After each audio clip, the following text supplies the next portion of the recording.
What's up, everyone? Karu here from iTennis HQ. Hope you guys are doing great. And clearly, I'm not in my apartment today. Life has been very, very busy. I haven't been able to film as much as I wanted to, but I really wanted to put out this video. And since I live in Los Angeles and I spend hours and hours in traffic every week, I figured might as well use this time to film a little bit and, not feel like a complete waste of my time.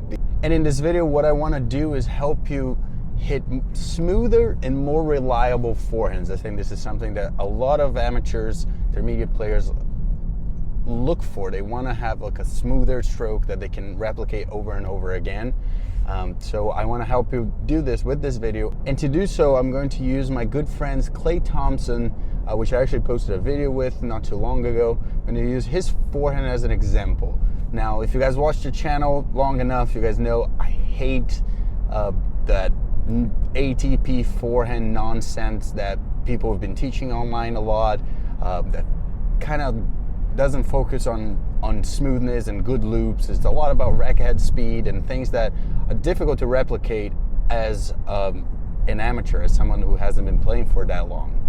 And Clay's forehand is a great blend between a nice loop, smooth motion, and obviously a little bit of more racket head speed, more of like the ATP style these days. And I'm going to highlight the things that he does that makes his forehand so smooth, so reliable, so repeatable. And those are the biggest issues with more amateurs. Their strokes are often not repeatable. They're focused on the wrong thing, and after 2-3 shots, he ends up breaking down. So again, I don't want you to copy his forehand, but I know there are valuable insights that you can take from just watching him hit and maybe try to do it next time you're on the course. And just before we begin, if you're not subscribed to the channel yet, please subscribe. It really helps us.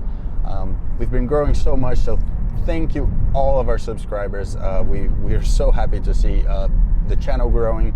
And if you want to support the channel even more, we got a bunch of links down below that you can use to do so. So if you're buying something from Tennis Warehouse or Amazon, or there's a lot of them down below, just use our links and we'll get a little bit of a commission, no cost to you. So we really appreciate that. And let's just go right to learning how to hit some smoother, more reliable forehands. All right, so we're here with Clay. He's going to be hitting some forehands. And I'm just gonna go live, showing some of the things I'd like for you guys to pay attention. So let me turn the camera around.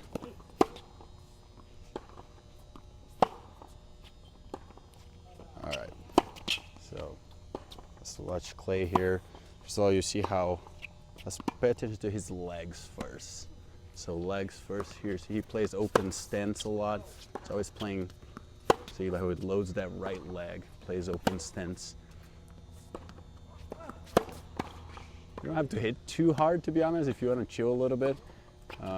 There you go, just, yeah, open stance, and you guys can see he has a very loopy stroke, which is a great thing. But it's not necessarily like a long take back. It's long time accelerating the racket. You see, as it takes back, it's not very long, but after he finishes taking the racket back, there's a lot of acceleration, and there's a lot of time accelerating to the racket, as you can see, and it really comes low to high into that good shank right there.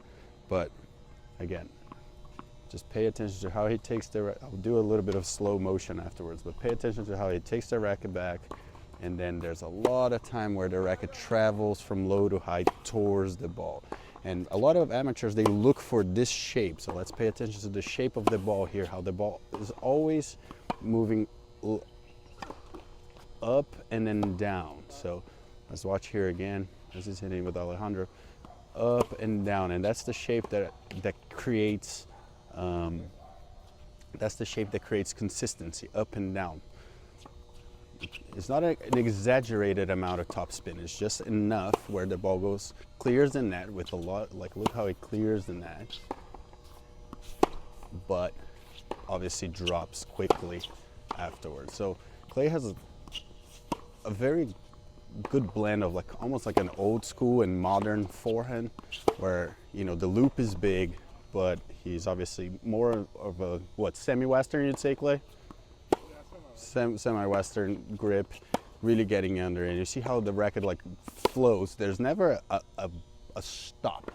Like these days with all this like modern ATP forehand that people are trying to copy, people pause too much. You see how his racket continues to flow the entire time, takes back and then moves forward with more speed. Some people take their rackets back too fast and actually like don't accelerate forward enough. So you see how there's like always racket movement. There's no stopping. He's not using his chest a lot. Like he's eliminating his chest, and he's actually more focused on the lat muscles, the shoulders, the elbow, and obviously maintaining momentum of the racket and staying nice and loose.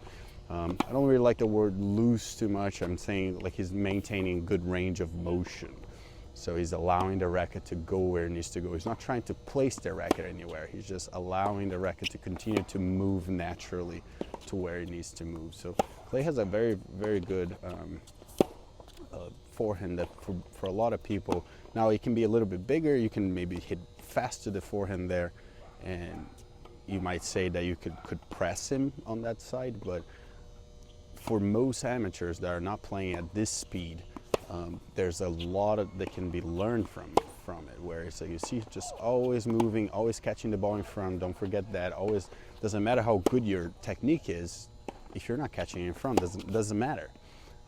But just in general, a couple things here. I will break it down more a little bit in a second with some slow motion, but like footwork, so maintaining good base. You see always good base, yes, and then the racket flowing with a great shoulder turn and time accelerating the racket. Instead of like focusing too much on the ATP forehand, he has a lot of time accelerating the racket. That loop allows the racket to drop under the ball and then move always low to high. Even if the ball doesn't fly too high, it's sort of like a great way for, if you're learning how to play tennis, if you're having some trouble with your forehand, this is a great forehand for you to pick up. So now let's just watch that a little bit in slow motion, and I'll break it down even more. All right, so let's watch his forehand a little bit more in slow motion here. So let's play it out. Boom, good loop, accelerates towards the ball. Now let's go back to that. Okay, so actually let it play. Let's go to the next forehand, and boom. Okay, so first, as you can see, he has a pretty high elbow take back here, which is okay. That's what's been doing his entire life. You don't necessarily have to copy this. What I want you to copy is the fact that you see how he creates a nice C-shaped loop, right? You see that from here, that racket is going to go like that. I also say it's a Nike swoosh, right? So great loop. So you look at that racket going up, down, up again. Like a good Nike swoosh. That's what I tell all my players to do. But just in general, you see how repeatable that is. So he has a lot of range of motion. He's allowing the racket to go places. He's not trying to put the racket down for an ATP forehand like a lot of players do. He's just allowing his racket to move freely, and then he's using his lat muscles, his shoulders, his elbow, his wrist to allow the racket to move with completely freedom towards the ball. Now, as you can see here, you see how much time accelerating the racket he has all the way to the ball. See, like from here, acceleration, and then he makes contact with the ball, and then that low to high contact makes the ball spin, makes that controllable shape that we'll see in a second from behind. So you see how great that is, and how repeatable that is. A nice swooping motion, and obviously that high elbow finish up here, butt cap pointing to the court, and it's perfect. Now let's watch it one more time, and the last thing I want to point out here is how good of a base Clay has. So he's not even hitting the ball that hard here, but look, the feet are nice and lined up here. He's transferring the weight very nicely. Here he's going to accelerate through. Look how long it has accelerating because of that loop. Is never limited. The racket is moving very freely. The racket, see how far back here the racket is, which is fantastic. And then he boom accelerates through it. So let's take a look from behind now. Okay, so watching him from behind, let's pay attention to some of the things that I just said. That nice swooping loop, how he gets under the ball and creates that shape. And this is the shape that everyone wants, right? That ball that goes low to high, that you can really accelerate, and you know that the ball is going to go in because it has a lot of top spin, it has a lot of margin over the net.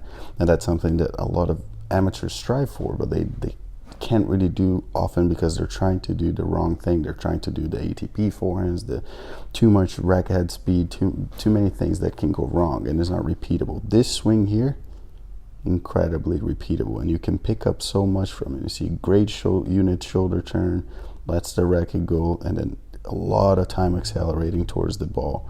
Now, one thing that I'd like to point out is that obviously Clay, maybe being a little big of a stroke, you might say, whoa, you can hit fast there, you might make some mistakes on that side, but while his loop might be a little bit bigger, yours doesn't have to be that big. But the key thing is allowing the racket to move freely and getting to this position here where it's like there's long time accelerating towards the ball, going low to high, and then you're going to be able to generate the spin. And you see how he always catches the ball in front, right? Like, regardless of how big the loop is, he's always catching the ball right here in front of him.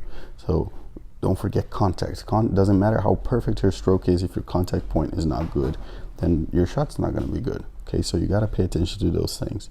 And then the last thing, again, I love to always point out the base. The base is always so important. Here you see how he's always so stable, even here on the move, very stable through the shot. Okay, not jumping too much, not doing anything too crazy. So overall, just a great forehand for you guys to pick up on some of those little clues that sometimes we forget. We make it too complicated. And we didn't need to make it so complicated. So you see, just to recap, just to end here, first, great shoulder turn, right? Great unit turn. See that immediately as the ball is coming, you see how he starts bringing that racket around with a good shoulder turn. He's not doing much with the arms, really. He's just keeping them in front of him. See, so the shoulder turn really takes care of the motion. And then from here, he allows the racket to move completely free. So he's gonna let the racket go completely free, and it's going to drop as the ball is dropping. The racket is dropping as well, right? The ball is about to bounce. The racket is dropping to get below the ball, you see. And then again, not too much with the chest, a lot with the shoulders, the lat muscles, the legs, the hips, and you just allow the racket to go get the ball in front of your body, and then you can hit it low to high and create a nice repeatable shape that you're looking for. So lots to learn here from Clay's forehand. I hope this was helpful, and let's go back to my car. All right, back in the car. Thanks so much for watching this video. I know it was a little unusual, this setup here, but hey, I gotta use my time as best as I can, right? There's only so many hours in the day. So shout out to Clay. We're actually gonna work on some stuff together, so make sure you subscribe to the channel. You don't miss that out. I think you guys are gonna really enjoy what we're coming up with.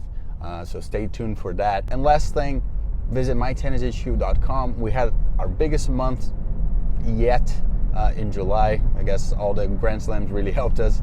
But make sure you check out our website. We got a bunch of cool articles there.